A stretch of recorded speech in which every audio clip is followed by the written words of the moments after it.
Сайн мэцхан хүүхдүүд өнөөдрийн хичээлээр дундад зууны Хятад улсын талаар үзэх болно.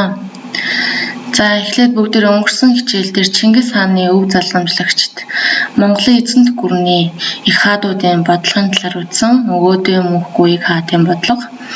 За дараагаар нь бид нэр Чингис хааны өв залгамжлагчид их Монгол улсын дараа ямар эзэнт улсуудыг байлдан дагуулж байсан талаар үзсэн. Алтан ордны улс, Цагаатайн улс, Илхаант улсуудын талаар дэлгэрэнгүй судалсан.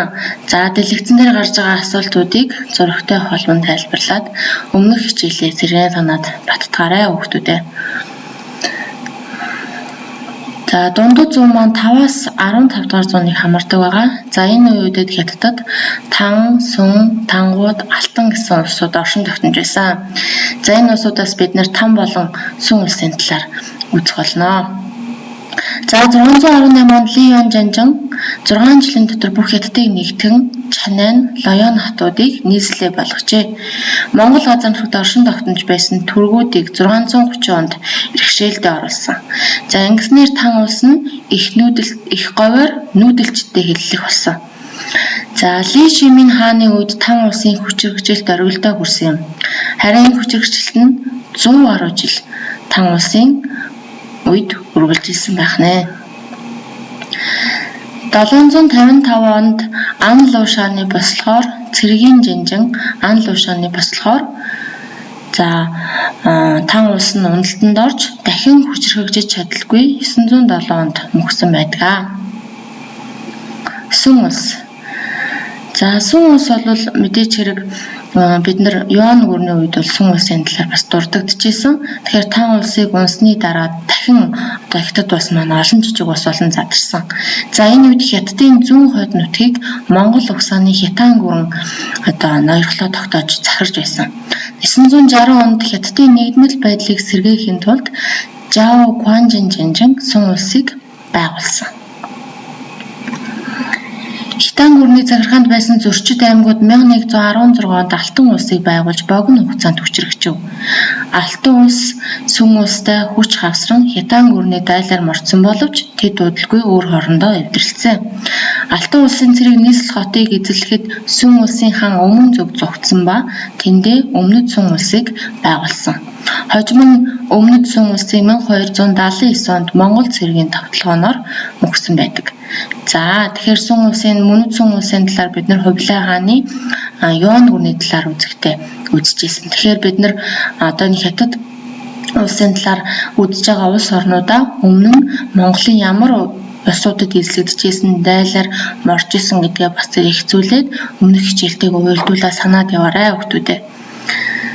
За тэгэхээр дундад зууны Хятадуудын аж ахуй эдийн засгийн талаар бүгдээрээ яриа. За Тан улс нь мэдээч хэрэг Тан Сүн улс нь мэдээч хэрэг маш олон сая хүн амтай хүчрхэг эдийн засгтай тухайн үедээ байсан. За хөх шар мөрнийг усан сувгаар холбож Хятадууд маань Азиас Европ руу, Европоос Аз руу, Дундад Аз, Европ, Иран руу торгоны замаар худалдаа арилжаа намаа хийдэг гэсэн. За тэгэхээр ерөнхийдөө Хятадуудын гол эдийн засгийн хөгжлийн их үүсвэр нь газар тариалан худалдаа намаа. За шүүр, торго, гангар, шаазан, халуун ногоо, мод, цаас гэх мэт зүйлүүдийг худалдаа арилжаандаа өргөн ашиглаж байжээ. За Хятадуудын ертөнцийг үзэх үзэл буюу шашин номлолын хувьд ерөнхийдөө хүнзийн болон даавуугийн сургаалыг ёсчлон дагаж өдөр тутамдаа дагаж мөрддөг байна. За мэдээч хэрэг бурхны шашныг шүтдэг байсан. За даавус эзэн гэдэг бол зөв зам мөрийн сургаал гэж үздэг. За күнз бол хүнлэг энэрэнгүй ёсыг сургамжилдаг сургаал. За энэ хоёр сургаалыг бид нар ахлах ангидаа нийгмийн ухааны хичээлээрээ дэлгэрэнгүй бас үзэж судлах болно. За үүнтэй холбоотойгоор Хятадд бол маш олон сүм хийдүүдийг барьж байгуулж ламнар хар хүмүүсийг ламнар болгох, за эргүүлээ ламнарыг хүчээр хар болгох гэх мэт үйл ажиллагаануудыг явуулдаг байсан.